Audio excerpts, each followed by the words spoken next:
Hello and welcome to another Final Fantasy XIV video. Today we're going to be taking a look at some strange and mundane locations throughout Final Fantasy XIV. Some of them may seem familiar, and some of them you'll question if that's even a real location in the game. We will be starting in Idyllshire, in a small little dining area that many a player has come to for whether it be story reasons or custom deliveries, and even collecting art. But deep off to the side, you'll find a stairwell that mostly ends up leading to nothing. Heading down there, we find what seems to be currently used as some sort of storage room. And passing through this will lead to a small water fountain garden that you can find as well. It's a really odd location given it's behind the normal paths that a player would do to reach the dining area up above. Someone would have to go way out of their way to path to go this direction instead. Something about this almost feels liminal to a degree, given its absence of not only players but NPCs as well. In Mor Dhona, on the path leading to Coerthas, right along the side we get this weird little crevice that is being walled off as part of Mor Dhona. Along with it, a isolated tree that has probably seen better days. It's weird seeing this one little section of Mor Dhona, given how fleshed out everything else within the walls is, just being nothing. They even gave you some nice benches on the opposite side to look at nothing. With much of Mor Dhona, there are many walls that you can go up on. The ones over here are particularly very buggy with the collision. You can find a lot of weird invisible walls and places that you could get stuck very easily. I guess it shows they weren't able to polish exactly everything when they introduced flying into A Realm Reborn. Don't tell the devs though, or they might take away this weird glitchy spot from you. Heading over to the massive forest of Rak'tika Greatwood, which in a twist is surprisingly open for a forest so dense. We find this dead, decaying tree that has fallen over, and presumably been here for a very long time, given that it has been completely hollowed out at this point. This tree is not marked as a location or anything like that. Even features a little puddle, but you cannot fish here either. Maybe that would have made for a funny legendary fishing spot. Strangely too, the water here flows as well. So it could be implying there is some underground channel that just happened to pass through here. Despite all this, it makes for a nice, cozy hangout spot, given how odd and isolated it feels among all the things in the forest. The wall. I'm sure there's some joke about walls here that's relevant to the current time period you are watching this. But we aren't interested in the wall itself. If you come to the cliff edge before Castrum Oriens, you will find an odd spot that they let you fly down into. And structurally, a very weird design to have a sudden cliff face right before such a significant location. One would think there would be some sort of structure built here to allow easier crossing to the Castrum. Though, I guess you don't really want to invite them directly into Gridania. There is a surprising amount of space down here you can fly all around in, and given that they never intended us to be here, you get some funny collision as well with how you can sink partway under the ground. This would honestly make for a very good hiding spot, or maybe even a GeoGuessr location that most people would not be familiar with, since it's not a spot that you can physically walk on. We're back here, the Red Rooster Steed, and this place is not without its weird spots as well. If you go towards the back here, you can see a door carved into the cliff face. And in fact, you can indeed enter here. revealing the storerooms for the Red Rooster Steed. A rather boring location, and one that you probably only go to for a side quest or two. They even have an entire table set in here for the player to hang out in. Is there much to say about this? Not really, it's a storeroom. I'm not sure what you were expecting. They have boxes, barrels, and a sitting place. The only thing interesting about this is that locations like these add to the sense of believability in the world, since not every area needs to be bombastic and trying to grab your attention at every second. And this shows just that. Pharos Sirius Lighthouse, another victim of a Realm Reborn flying being introduced, giving us access to some of the many floors on the exterior of the lighthouse itself.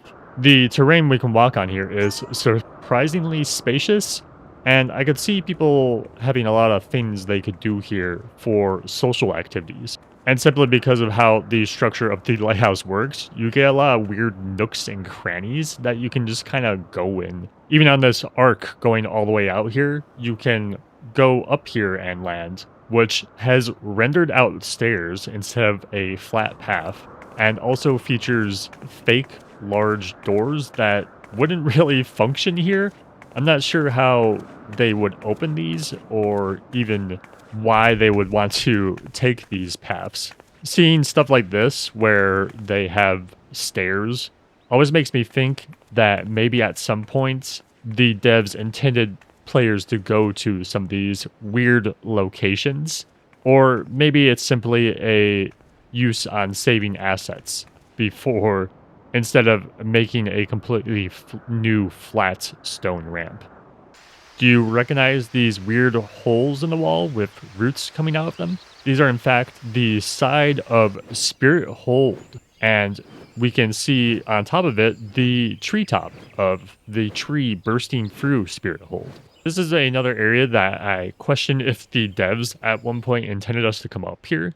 While we cannot land up in this weird cratered crevice where the tree is popping through, the devs went out of their way to place various flora in this circle up here. And if you look on the outer perimeter of this crater on this elevated cliff face, none of the flora is placed anywhere up here. It's a odd decision, to say the least. The player can even traverse up and through this hole where the tree has pierced through. It's a shame we can't land here, because this would probably be one of the coziest spots in the game, despite what's down below lurking with all the various void synths. And if you're wondering about the holes with the roots, sadly, you cannot land on those either. Now we've arrived in the Churning Mist. This doesn't look too strange. Nope, not here either. This web thing? No. Where could the weird spot be in the Churning Mist? It's down below. And one of my more favorite odd locations, way down below the Rookery, you can find these platforms that you can land on. They are surprisingly large and spacious for the terrain you can walk on. And I don't know why we can land down here. Maybe there's a quest that I can't recall off the top of my head.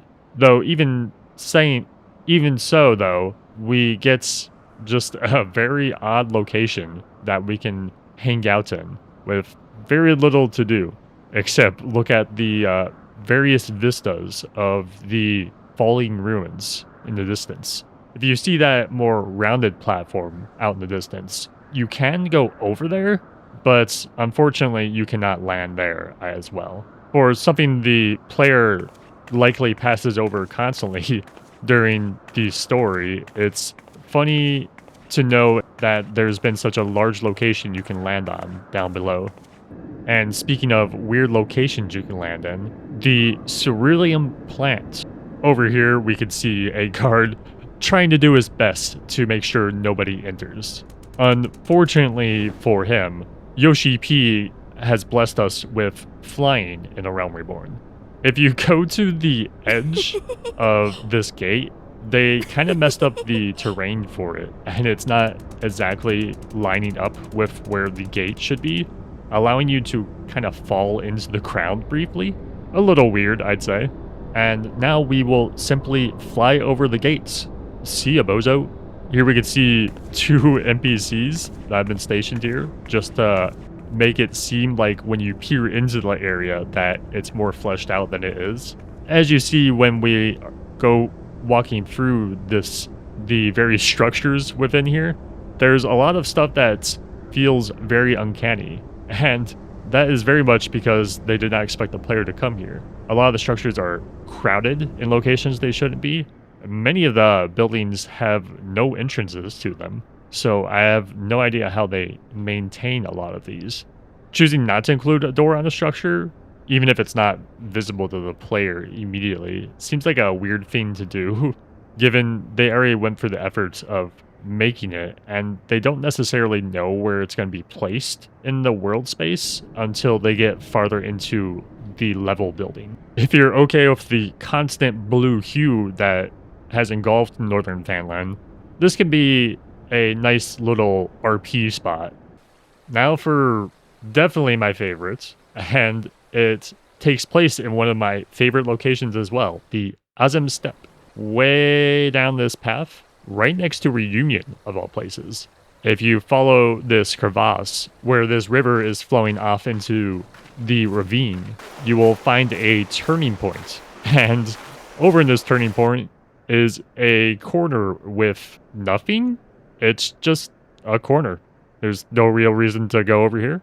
I'm sure at some point a quest may have brought you here, but if there was one, it's not one I can recall, given that was several plus years ago. But yeah, we just get this long path going out to nothing. There's not even really a great view or anything. It's just this side of the cliff face. And you can even go to the little jutted out cliffs right above it, which would make for a way better view than hanging out in this little corner down here. Overall, just probably one of the strangest locations that the player can go way out of their way to get to. I imagine coming here when you did not have flying and first finding this area is a confusing experience for a new player.